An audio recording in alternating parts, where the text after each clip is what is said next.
asalaamaaleykum mbokku internet yi daleen ak jàmm ci beneen numéro ci seen chronique leerlu tey nag ñu fas yéene waxtaanee liggéey maanaam muy travail liggéey nag buñ ko waxee mooy li nit di yëngatu li nit di yëngatoo ngir mën a am koom-koom nga doon ñoŋal dundam fii ci Sénégal nag gis nañ ni situation liggéeykat yi doy na waar jaaxal nañu bëri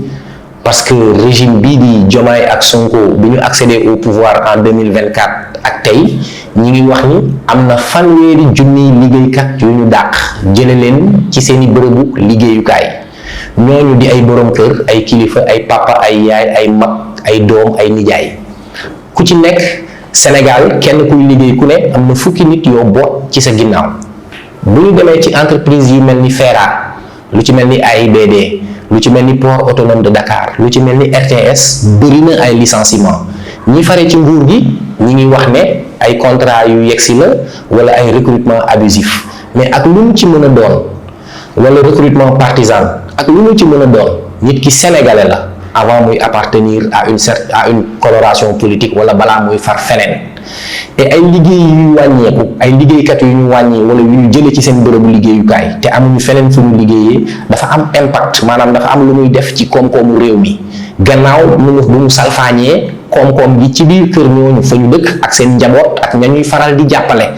parce que liggéeykat dafay faral di wax salaire mooy dignité salaire mooy worma ak sa salaire ci nga mën a affirmer wu en tant que citoyen ci nga mën a indilee réew mi dara ak sa xam-xam ak xel mu dal entreprise yi nekk ci BTP ak presse bi ñi ngi jànkoonteel ay jafe-jafe yu amul fenn wàllu presse bi ñi ngi subir benn pression fiscale bu extraordinaire bâtiment ak travaux publics yi ak ramification yi mu am parce que laal na ay transporteurs laal ay commerçants ñuy jaay ciment fer béton ak yooyu activité économique bi dafa ralentiru te loolu yépp dafay dugg ci emploi yu ñu supprimer tey ñi ngi wax ni 381 organes de presse dañ leen war a tëj de facto mënees nañoo jàpp ne am na 381 emplois à supposer yoo xamante ne dañuy deñ te xam nañ ne entreprise de presse mu tuuti mu rëy employé wul benn employé wul ñaari nit tandem Diomaye ak Sonko nag bi leen sénégalais yi di fal dañ leen fal ak espoir ak yaakaar jooyanti jubbanti indi lu matul bu ñu fàttalikoo sax discours premier ministre am na fi discours jamono yi muy nekk opposant bu mu doon wax ni bu ngeen ñu falee 2 mois après ñu régler problème yi waaye ba tey France daal di xëddeel dañu jël chemin opposé bi muy comme ni ma ko bantuwee léegi ay suppression d'emploi loolu nag fi mu jëm yaakaar naa amul njeexital ci suñu concitoyens yi parce que dafay xiifal dafay maral ay parents d'élèves ñoo nar a am problème inscription ak yeneen mën a teg seeni njaboot ci condition yañ leen daan teg pour ñu mën a am ay performance yu mucc ayib bu ñu jëlee exemple tey ci société bu doon liggéey ci wàllu BTP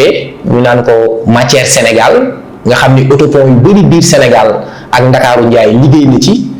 semaine passée dafa dàq lu toll ci juróom benn téeméeri agent maanaam 600 agents la wàññi sur 605 maanaam dafa supprimer ay personnel am de 99,2% conserver 5 cadres pour ñu gérer affaires courantes yi ak état loolu nag indi na tiitaange waaye laaj na taxaw seetlu ak taxaw xalaataat ci sénégalais bu ci nekk ci fan la ñu jëm ci wàllu koom-koomu réew mi fan la ñu jëm ci wàllu liggéey parce que ñun ñëpp xam nañ ne 70% de la population sénégalaise a moins de 35 ans. chaque année am na ñuy génn ñu war a wut liggéey entreprise publique yi dañ leen a war a yorin woo xamante ne profil yi nga xamante ne mën nañ cee liggéey te war cee liggéey yépp mën cee liggéey mais secteur privé bi dafa nekk tremplin maanaam dafa nekk wéeruwaay bu wóor pour réew bu bëgg a développer ñu mettre ko dans de très bonnes conditions pour que mu mën a respecter critère employabilité yi mu mën a jël ay sénégalais ñu liggéey bu ñu gisee nag politique bi gouvernement bi décliné day indi tiitaange ak njàqare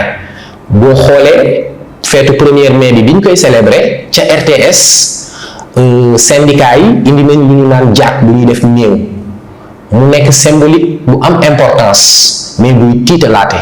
parce que dafay wane ne liggéeykat yi ñi ngi xaar seen dee ndax situation yu metti yi ñuy dund ak seeni njaboot bu ñu ñëwee ci symbolique bu cercueil bi defe naa bi ñu koy mujjee gis Sénégal c'était le 23 juin 2011 à la place du souvenir ñu jàpp ko ci leen doon woowee naan Wade de góor gi dee naa suul nañ ko. lii nag après 1 an de règne Diomaye ak Sonko ci occasion fête du travail ay travailleurs syndiqués indi cercueil mu nekk loo xamante ne laaj na tiitaange laaj na taxaw seetlu mais laaj na aussi woowaat président de la république ak premier ministre à plus de responsabilité mais li ëpp solo loolu mooy ñu décliner une politique de l'emploi parce que mënoo nekk président de la république organiser na fi séminaire ci wàllu employabilité mais dafa paradoxal ak situation bi parce que mënuñu nekk sur un plan entreprise publique yi di supprimer ay emploi entreprise privée yi di subir une pression fiscale entreprise de presse yi ñu nekk di leen persécuter le président organiser un séminaire sur l'employabilité dafa nekk loo xamante ne ay position yu waroo la par rapport ak jamono ji fi mu tollu Sénégal donc jot nañu taxawaat seetlu xool li ñuy def xalaataat gën a ñoŋal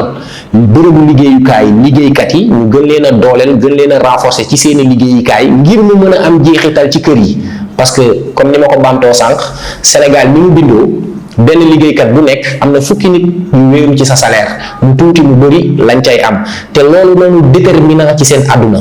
donc important na trop président de la république ak premier ministre xoolaat la politique de l'emploi au Sénégal mais xoolaat ni ñuy réorganiser société publique yi ak ni ñuy doolelee secteur privé bi parce que situation bii bu continuer nar na doy waar ci réew mi tey le premier ministre Ousmane Sonko bi muy nekk opposant autant pour moi waxoon na fi ne Sénégal am na capacité de mobilisation 15 000 milliards entreprises yi alors 15 000 milliards parce que en secteur privé bi mooy recruter mooy employé ay Sénégalais di leen di fay impôt sur le revenu pour nga mën a mobiliser ay moyens mën a wàññi li ngay lebi bitim réew situation bi tey day gën a waroo ak position d'opposant boobu mu amoon nga xam ne wax jooju ba mu koy wax am na ñoo xamante ne jàppoon nañ ni yenu na maanaa te xel mu sell ci xam-xam sax day jàpp ne yenu na maanaa mais dafay paradoxal booy xoj entreprise yenn entreprise yi ñii di subir pression fiscale ñee di subir yeneen xeetu pression après nga bëgg mobiliser nga bëgg maanaam wéer développement réew mi ci secteur privé bu dëkk bi parce que tey dëkk yi nga xamante ne am nañ koom-koom bu jëm kanam bu bëri c'est parce que secteur privé bi dafa am doole secteur privé bi day fay ay impôts mais secteur privé bi parallèlement dafay recruter lu bëri ci ndaw ya ca réew moomu donc loolu nekk beneen paradoxe boo xamante ne dafay samp laaj ci lan mooy réellement vision wala xam-xamu premier ministre ci wàllu économie foofu la ñuy ndar keppee émission bi tey di leen jox dig daje beneen yoon incha allah ci beneen thème di leen sant di leen gërëm